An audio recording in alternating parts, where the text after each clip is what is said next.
If you walked into the Riverside Community Center on any given weekday, you probably wouldn't notice her. Most people didn't. She was the kind of woman who seemed to blend into the walls, into the background, into the quiet spaces that nobody pays attention to. Her name was, and she had been working as a janitor at the center for almost 7 years. Every morning she arrived before anyone else. She unlocked the back door with her own key, switched on the lights in the long hallway and started her work in silence, mopping floors, wiping down tables, emptying trash cans that smelled like old coffee and forgotten lunches. She moved through the building like a ghost, and that was exactly how she preferred it. Was 34 years old, but she carried herself like someone much older. Her shoulders were always slightly hunched, as if she was trying to take up less space in the world. She kept her dark hair tied back in a low ponytail, and she wore the same faded blue uniform every single day. When people passed her in the hallway, they rarely made eye contact, and when they did, she looked away first. It wasn't that was unfriendly. She just didn't know how to talk to people without her words getting tangled up inside her mouth. She had struggled with a stutter since childhood, and over the years it had taught her one painful lesson. The less she spoke, the less she embarrassed herself. So she stopped trying. She let silence become her armor. The other staff members at the center knew almost nothing about her. They knew she did her job well. They knew she never complained. They knew she always stayed late to make sure everything was spotless before she left. But they didn't know where she lived, whether she had family, or what she did when she wasn't pushing a mop across the floor. To them, she was just the cleaning lady, nothing more. The children who came to the center for after-school programs were even less aware of her existence. They ran through the hallways laughing and shouting, their sneakers leaving marks on the floors she had just cleaned. They bumped into her without saying sorry. They looked right through her like she wasn't even there, never said anything. She just waited until they passed and then wiped away their footprints, one slow stroke at a time. Sometimes, late in the evening when the building was finally empty and quiet, would sit on the bench near the entrance and just breathe. Those were the only moments when she felt something close to peace. No noise, no people, no need to pretend she was okay. But there was one thing about that nobody knew. One secret she had carried with her for as long as she could remember, and it lived in the corner of the old recreation hall, covered with a dusty cloth that no one ever bothered to lift. It was a piano. The piano had been donated to the center years ago by a retired music teacher who had passed away. It was out of tune and scratched in several places, and most people assumed it didn't work anymore. The staff talked about getting rid of it from time to time, but no one ever got around to it. So it just sat there, forgotten, like so many other things in that building. But hadn't forgotten it. Every night, after the last person left and the lights in the hallway went dark, she would walk into the recreation hall and close the door behind her. She would pull the cloth off the piano and sit down on the creaky wooden bench. And then, in the stillness of that empty room, she would play. Her fingers moved across the keys like they had a life of their own, soft at first, then building into something bigger, something that filled every corner of the room. She played without sheet music, without hesitation, without fear. The notes poured out of her like water breaking through a dam, and for those few precious minutes she was no longer invisible. She was no longer small. She was free. Had learned to play from her grandmother, a woman named Ada who had once been a music teacher in a small town up north. Ada had raised after her parents left when she was just 5 years old. She didn't have much money, but she had a piano in her living room and all the patience in the world. Every afternoon, she would sit beside and guide her tiny fingers across the keys, teaching her scales and chords and simple songs that grew more complicated as the years passed. Her grandmother never treated her stutter like something to be ashamed of.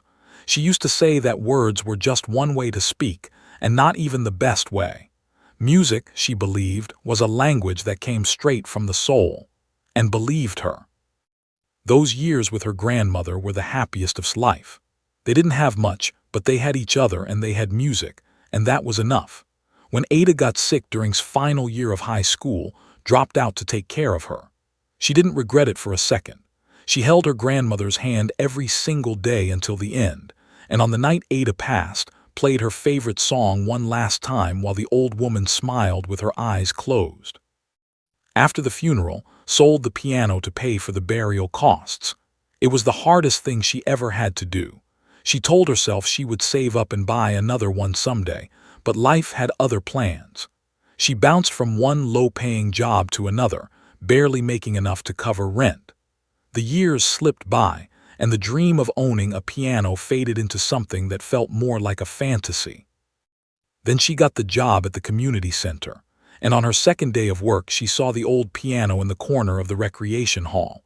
Her heart stopped. She walked over to it slowly like she was approaching something sacred.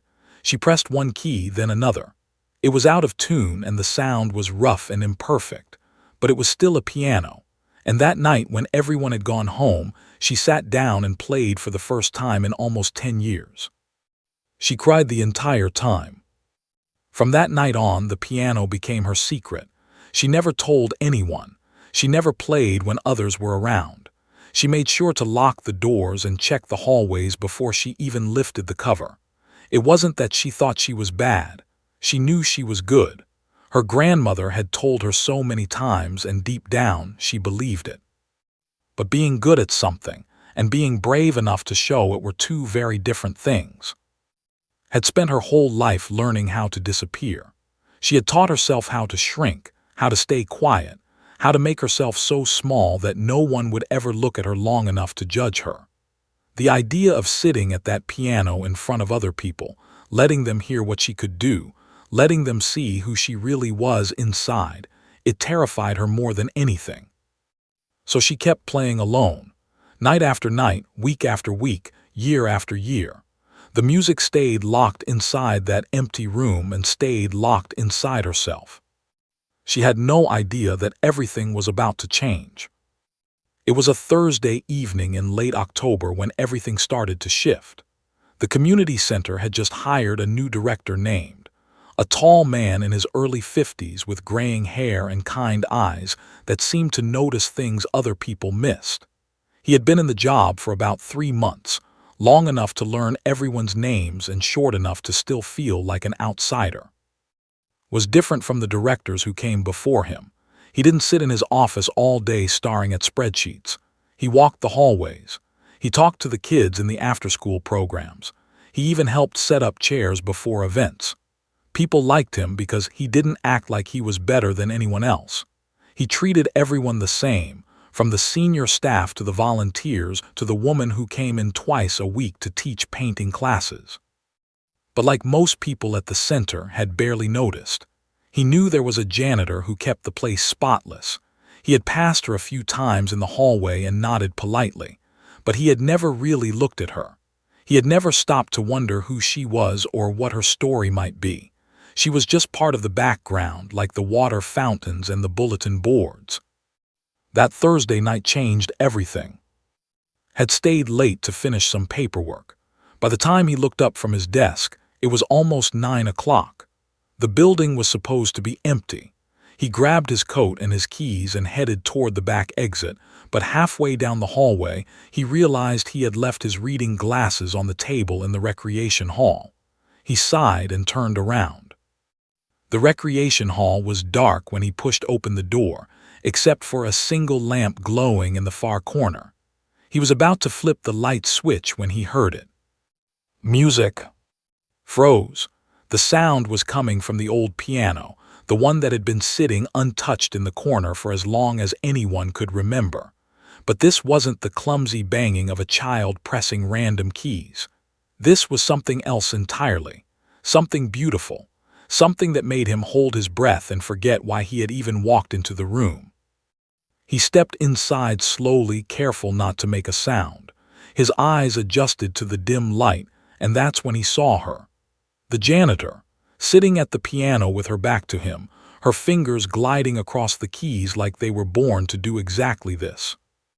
She was playing a piece he didn't recognize, something slow and aching and full of emotion. The melody rose and fell like waves on a shore, pulling him deeper with every note. He stood there in the shadows, completely still, afraid that even the smallest movement might break the spell. He had heard professional pianists before. He had been to concerts in fancy halls with chandeliers and velvet seats, but this was different. This wasn't just skill. This was something raw and real, something that came from a place most people never let the world see. It was like listening to someone's heart break and heal at the same time. The piece lasted about 5 minutes. When the final note faded into silence, realized his eyes were wet. He blinked and wiped his face quickly, embarrassed even though no one was watching. He didn't know what to do. Part of him wanted to slip out quietly and pretend he had never seen anything. But another part of him, a stronger part, wouldn't let him walk away. He cleared his throat softly. Spun around so fast she nearly fell off the bench. Her face went pale, then red, then pale again. She looked like a child who had been caught doing something forbidden. Her mouth opened, but no words came out, just a small, broken sound that might have been the beginning of an apology. Held up his hands gently. "Please," he said, "don't stop on my account." But was already on her feet. She grabbed the cloth that covered the piano and tried to throw it back over the keys, her hands shaking so badly she could barely grip the fabric. Her eyes were fixed on the floor. She couldn't look at him. She couldn't even breathe properly. "I'm sorry," she finally managed to say, her stutter worse than it had been in years. "I didn't think anyone was still here. I'll go. I'm sorry." She moved toward the door but stepped into her path, not in an aggressive way, just enough to make her pause. "Wait," he said. "Please just wait a moment." Stopped, her whole body was tense, like she was ready to run at any second. She still wouldn't meet his eyes. Took a slow breath. He could see how scared she was, and he didn't want to make it worse. He softened his voice and spoke carefully. "That was one of the most beautiful things I've ever heard," he said. "I mean that. I'm not just saying it to be nice. Where did you learn to play like that?" Didn't answer right away. Her throat felt tight, and her heart was pounding so loud she was sure he could hear it. No one had ever heard her play before. No one except her grandmother. This moment, standing in this dark room with this man she barely knew, felt like standing on the edge of a cliff. "My grandmother," she finally whispered. "She taught me when I was little." Nodded slowly. She must have been an incredible teacher. "She was," said, her voice cracked slightly. "She passed away a long time ago." There was a silence between them. Not an awkward silence, but a respectful one. Could tell he was standing on sacred ground. This wasn't just about music. This was about something much deeper. "How long have you been playing here?" he asked. "At the center, I mean, after hours." Hesitated. She thought about lying, about saying it was the first time. But something about the way he was looking at her made her tell the truth. "Almost 7 years," she said quietly. "Every night, after everyone leaves." Let out a slow breath. 7 years. This woman had been playing like that, alone in the dark, for 7 years. And no one had ever known. No one had ever stopped to listen. "Why haven't you ever told anyone?" he asked. "Why keep it a secret?" Finally looked up at him. Her eyes were wet, and her voice was barely above a whisper. "Because no one ever asked," she said. "And even if they did, I wouldn't know what to say. I'm not good with words. I never have been. People don't really listen to someone like me." Felt something tighten in his chest. He had heard that kind of pain before. He recognized it because he had felt it himself, a long time ago, when he was young and afraid of his own voice. "I'm listening now," he said gently, "and I think you have something the world needs to hear." Shook her head quickly. "No, I can't. I don't play for people. I never have. This is just for me. It's the only thing I have that's just mine." Didn't push.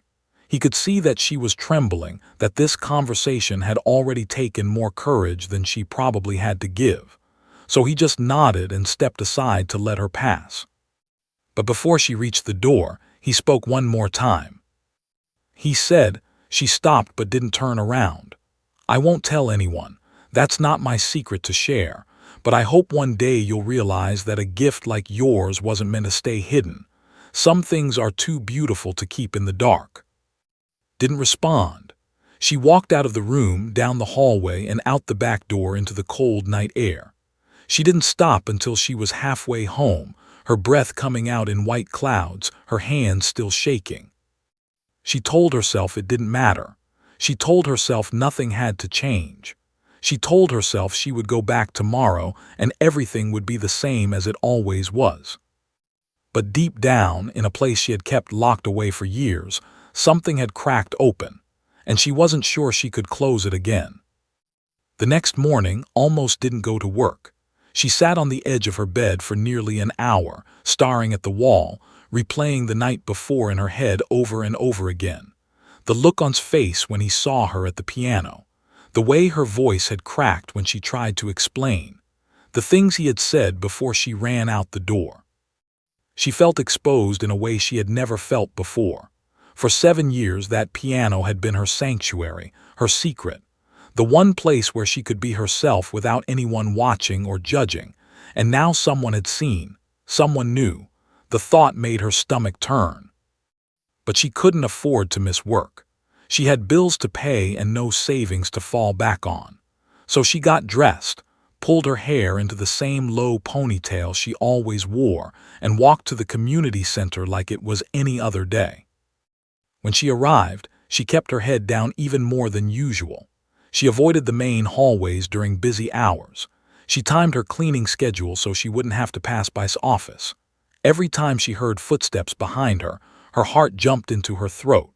She was waiting for someone to say something, waiting for the whispers to start, waiting for the whole building to find out that the quiet janitor had been secretly playing the piano like some kind of fool who thought she was special. But nothing happened. No one looked at her differently.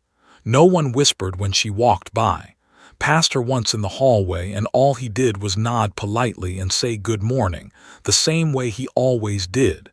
He didn't mention the piano. He didn't mention the music. He acted like the whole thing had never happened. At first, felt relieved. Maybe he had forgotten. Maybe it didn't matter to him as much as she thought it did. Maybe she could just go back to her invisible life and pretend that night never existed. But a small part of her, a part she didn't want to admit was there, felt something else. Something that almost felt like disappointment. A week passed. Then 2.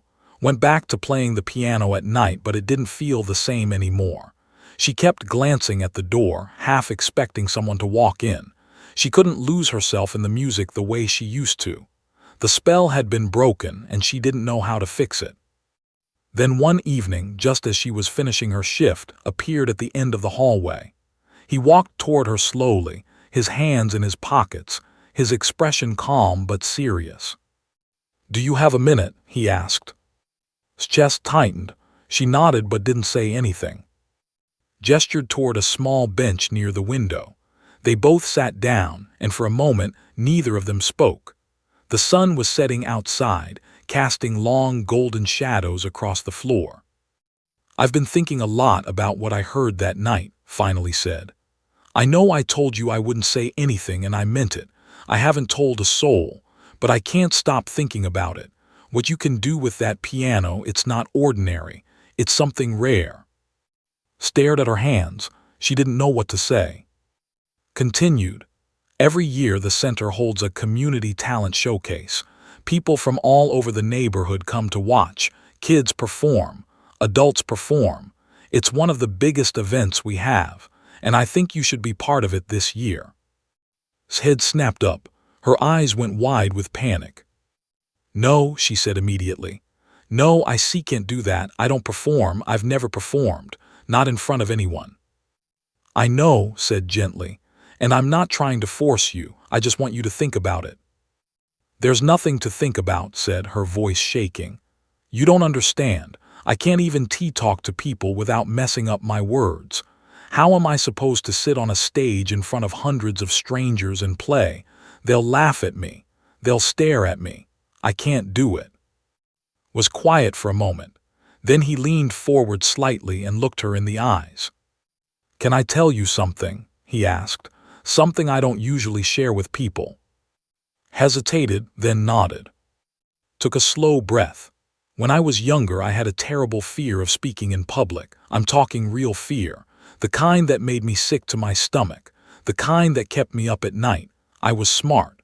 I had good ideas. But every time I had to stand up in front of a group and talk, my mind went blank. My voice disappeared. I felt like everyone was watching me fail." He paused, his eyes distant like he was looking at a memory. "There was a time I almost quit my first real job because they wanted me to lead a meeting. Just a small meeting, maybe 10 people. But I was so scared I couldn't eat for 2 days. I thought about running away. I thought about disappearing and never coming back." Listened without moving. She recognized the feeling he was describing. She had lived it her whole life. "What changed?" she asked quietly. Smiled, but it was a sad kind of smile. "My mother got sick, cancer. She didn't have long. And one day she asked me to speak at her memorial when the time came. She said she wanted me to be the one to tell people who she really was, not a priest, not a stranger me." He looked down at his hands. "I told her I couldn't do it. I told her I wasn't strong enough. And she looked at me with those tired eyes and said something I've never forgotten. She said, 'Fear is just a feeling. It's not a wall. You can walk right through it if you decide to.'" Felt her throat tighten. "She passed a few weeks later," continued. "And I stood up at her memorial in front of 200 people. My hands were shaking. My voice cracked 3 times. I had to stop and breathe more than once. But I did it. I walked through the fear. And when it was over, I realized something important. The fear didn't go away because I was brave. I became brave because I didn't let the fear stop me." He turned to look at again. "I see the same fear in you, and I understand it. I really do. But I also see something else. I see someone with an incredible gift who has been hiding it because she's afraid of being seen. And I think maybe, just maybe, it's time to stop hiding." Didn't respond. Her eyes were wet and her hands were trembling in her lap. Didn't push any further. He stood up slowly and gave her a gentle nod. "The showcase is in 6 weeks," he said. "You don't have to decide right now. Just think about it. That's all I'm asking." He walked away, leaving her alone on the bench with the fatting sunlight and the weight of everything he had said. That night didn't play the piano. She sat in her small apartment with the lights off, staring out the window at the city below. She thought about her grandmother. She thought about all the nights she had spent alone at that old piano, playing for no one, hiding from the world. She thought about his mother, asking her dying wish of a son who was terrified to speak. And she thought about the question that had been sitting in the back of her mind for as long as she could remember. What would it feel like to stop being invisible? What would it feel like to let someone see her, really see her, and not run away? She didn't sleep much that night. But by the time the sun came up, something had shifted inside her. It wasn't confidence. It wasn't courage. It was something smaller than that, something quieter. It was the decision to try. 2 days later, she found in his office. She stood in the doorway, her heart pounding, her voice barely above a whisper. "I'll do it," she said. "I don't know if I can, but I'll try." Looked up at her and smiled. Not a big smile, just a small one. The kind that said he understood how hard those words had been to say. "That's all anyone can ever do," he said. "Try." Nodded and walked away before she could change her mind. Her hands were still shaking. Her stomach was full of knots, but somewhere beneath all that fear there was something else. A tiny spark of hope she hadn't felt in years. The 6 weeks leading up to the showcase were the longest of his life. Every single day, she thought about backing out. Every single night, she lay awake wondering what she had gotten herself into. The fear didn't fade. If anything, it grew stronger with each passing day, wrapping itself around her chest like a vine that wouldn't let go. She practiced every night after work, but it was different now. Before, playing had been her escape. Now it felt like preparation for something terrifying. She made mistakes she hadn't made in years. Her fingers felt stiff. Her mind kept wandering to the image of hundreds of faces staring at her, waiting for her to fail. Checked in on her a few times. He never pushed. He just asked how she was doing and reminded her that she could change her mind at any time, but didn't change her mind. Not because she wasn't scared. She was more scared than she had ever been in her life, but something inside her wouldn't let her quit. Maybe it was her grandmother's voice in her head. Maybe it was the memory of story about his mother, or maybe it was just the part of her that was tired of hiding. The night of the showcase arrived faster than she expected. Stood in front of the small mirror in her apartment, staring at her reflection. She had bought a simple black dress from a thrift store the week before. It was nothing fancy, just something that didn't have holes or stains. She had let her hair down for the first time in years, and it fell past her shoulders in soft waves. She barely recognized herself. Her hands were shaking as she put on her shoes. Her stomach was so tight she hadn't been able to eat all day. She kept telling herself to breathe, but the air wouldn't come. Every part of her body was screaming at her to stay home, to call and say she was sick, to disappear like she always did. But she didn't. She walked to the community center in the cold evening air, her heart pounding with every step. When she arrived, the parking lot was already full. She could see people streaming through the front doors, families with children, elderly couples, teenagers laughing with their friends. The building was lit up like she had never seen it before. It looked almost magical, and that made everything feel even more unreal. She slipped in through the back entrance and made her way to the small room behind the stage where the performers were waiting. There were about 15 people signed up for the showcase. Kids in sparkly costumes, a man with a guitar, a group of teenagers who were going to do a dance routine. Everyone was chatting and laughing and stretching and tuning their instruments. Found a corner and stood there alone, trying to make herself as small as possible. A young girl, maybe 8 or 9 years old, walked over to her. She had curly red hair and a gap-toothed smile. "Are you nervous?" the girl asked. Nodded, she didn't trust her voice. "Me too," the girl said. "I'm singing a song from a movie. My mom says if I mess up, it's okay because everyone messes up sometimes. She says the important thing is that I tried." Looked at the little girl and felt something loosen in her chest. She managed a small smile. "Your mom sounds smart," she said quietly. The girl grinned and skipped back to her mother on the other side of the room, watched her go and took a slow breath. If a child could be brave enough to stand on that stage, maybe she could too. The showcase began at 7 o'clock. Could hear the crowd through the thin walls, clapping and cheering after each performance. A woman sang an old jazz song. A boy did magic tricks. The group of teenagers danced to a fast pop song and got a standing ovation. The little girl with the curly red hair sang her movie song and forgot the words halfway through, but she just giggled and kept going. The audience loved her. Was scheduled to perform second to last. As the night went on, she felt the fear rising higher and higher inside her. Her palms were sweating. Her legs felt weak. When the performer before her finished and the host announced her name, she almost didn't move. "Next up we have, who will be playing an original piano composition." Original composition. She hadn't told that part. The piece she had chosen to play was something she had written herself, something she had been working on for over 15 years. It was a piece about her grandmother, about loss, about learning to live with a hole in your heart that never fully heals. She had never played it for anyone. She had never even thought about playing it for anyone. But when she sat down to decide what to perform, it was the only piece that felt right. She walked out onto the stage. The lights were brighter than she expected. She couldn't see individual faces, just a sea of shadows stretching out into the darkness. The piano sat in the center of the stage, polished and waiting. It wasn't the old one from the recreation hall.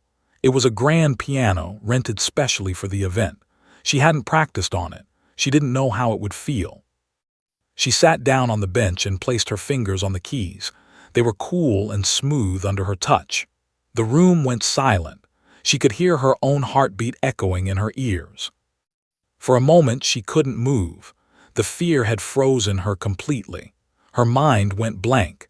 She couldn't remember how the piece started. She couldn't remember why she had agreed to this. All she could think about was how badly she wanted to run. Then she closed her eyes. And she thought about her grandmother.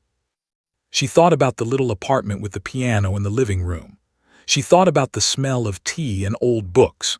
She thought about her grandmother's hands, wrinkled and gentle, guiding her fingers across the keys for the first time. She thought about the way her grandmother used to hum along when played, her eyes closed, a peaceful smile on her face. She thought about the last night they spent together, when her grandmother was too weak to speak, but still squeezed her hand every time the music swelled. And then began to play. The first notes were soft, almost hesitant, but as she continued, something shifted. The fear didn't disappear, but it moved to the side, making room for something bigger. The music took over. Her fingers moved on their own, finding the keys without thought, without effort. The melody rose and fell like breathing, like waves, like the rhythm of a heart that had been broken and put back together 1,000 times. The piece told a story. It started with innocence, with simple joy like a child learning something new. Then it grew darker, heavier, as loss crept in. There was a section in the middle that was almost too painful to play, a passage that sounded like crying without tears. But it didn't stay there.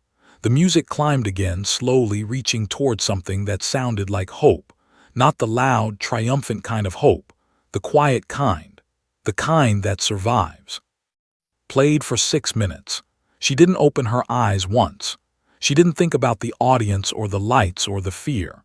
She just played, pouring everything she had into that piano, letting the music say all the things she had never been able to say with words. When the final note faded into silence, she sat completely still. Her hands were trembling. Her cheeks were wet with tears she didn't remember crying. And then she heard it. At first it was just one person clapping, then another, and then the whole room erupted. People were standing, people were cheering. The sound washed over her like a wave, and for a moment she couldn't understand what was happening. She opened her eyes and looked out at the crowd. She still couldn't see their faces clearly through the lights and her tears, but she could feel them. She could feel their warmth, their attention, their recognition. For the first time in her life, was not invisible. And it was the most terrifying, beautiful thing she had ever felt. Didn't remember walking off the stage. She didn't remember how she got back to the small room behind the curtain. One moment she was sitting at the piano with tears streaming down her face, and the next she was standing alone in the corner, her whole body trembling like a leaf in a storm. People came up to her, strangers, staff members, parents of the children who had performed. They shook her hand, they hugged her, they told her things she couldn't fully process. Words like incredible and beautiful, and I've never heard anything like that before. She nodded and thanked them quietly, but it all felt like a dream, like she was watching it happen to someone else. The little girl with the curly red hair ran up to her and wrapped her arms around her waist. "That was so pretty," the girl said, looking up at her with wide eyes. "You made my mom cry. She never cries." Didn't know what to say. She just smiled and gently touched the girl's hair. Then the girl's mother appeared and apologized for the interruption, but there were tears in her eyes too, and she squeezed her hand before leading her daughter away. Found her a few minutes later. He didn't say anything at first. He just stood beside her in the quiet corner and let the chaos of the room swirl around them. When things finally calmed down and most of the crowd had moved to the lobby, he turned to her and smiled. "How do you feel?" he asked. Thought about the question for a long time. She didn't have the right words. She wasn't sure the right words existed. "I don't know," she finally said. "Scared, tired, but also something else, something I can't explain." Nodded like he understood exactly what she meant. "That's something else," he said. "That's what it feels like to stop hiding." They stood there in silence for another moment, then told her to go home and rest. He said they would talk more tomorrow. nodded and slipped out the back door before anyone else could stop her. The walk home felt different that night. The streets looked the same. The buildings hadn't changed, but something inside her had shifted, and it made the whole world feel slightly new. She kept replaying the moment when the audience stood up, the sound of their applause, the way it had washed over her like warm water. She had spent her whole life believing that she was meant to be invisible, and in 6 minutes that belief had cracked wide open. She didn't sleep much that night either, but this time it wasn't because of fear. It was because her mind wouldn't stop spinning with thoughts she had never allowed herself to think before. The next few weeks were strange and overwhelming.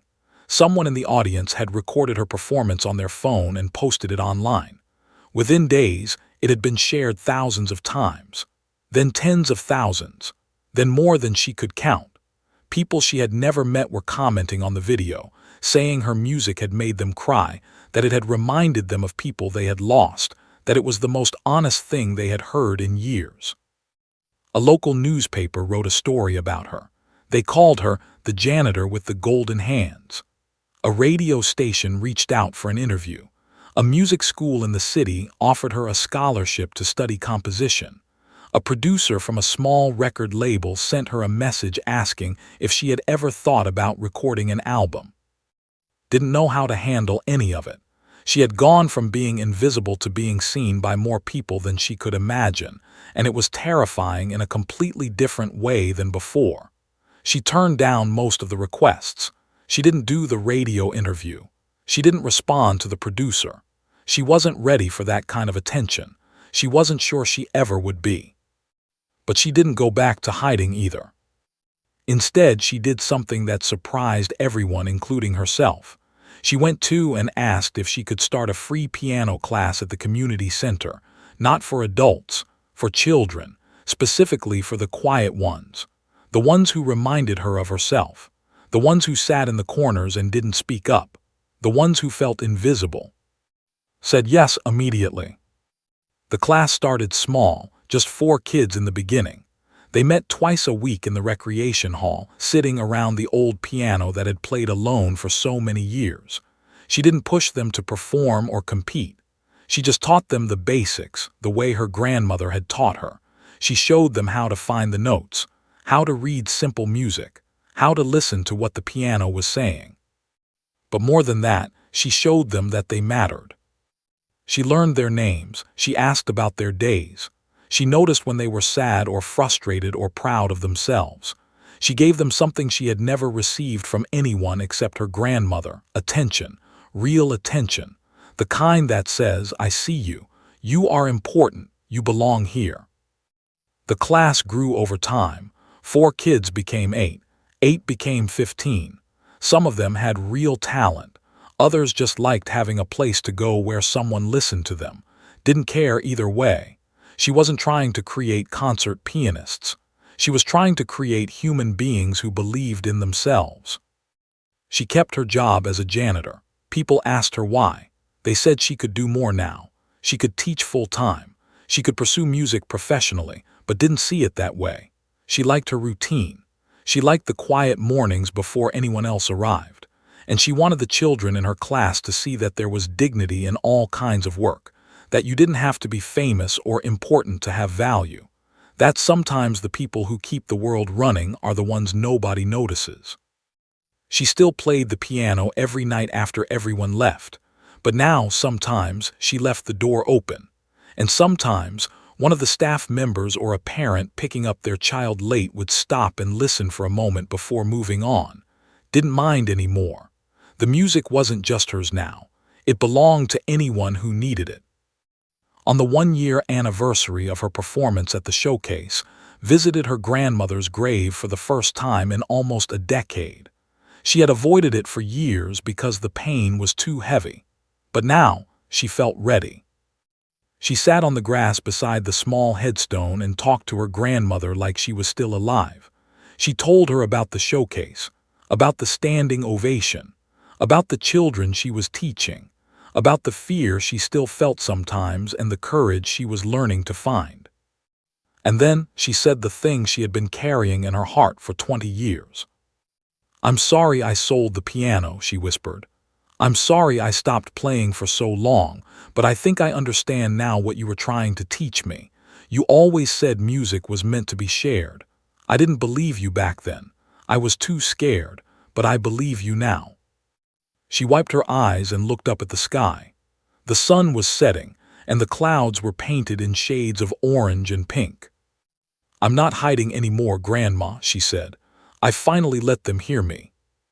A breeze moved through the trees, soft and warm, and for just a moment could have sworn she heard her grandmother humming along.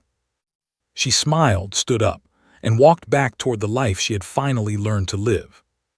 Not a perfect life, not a famous life, but a life where she was seen, a life where she mattered, a life where the music in her heart had finally found its way into the world.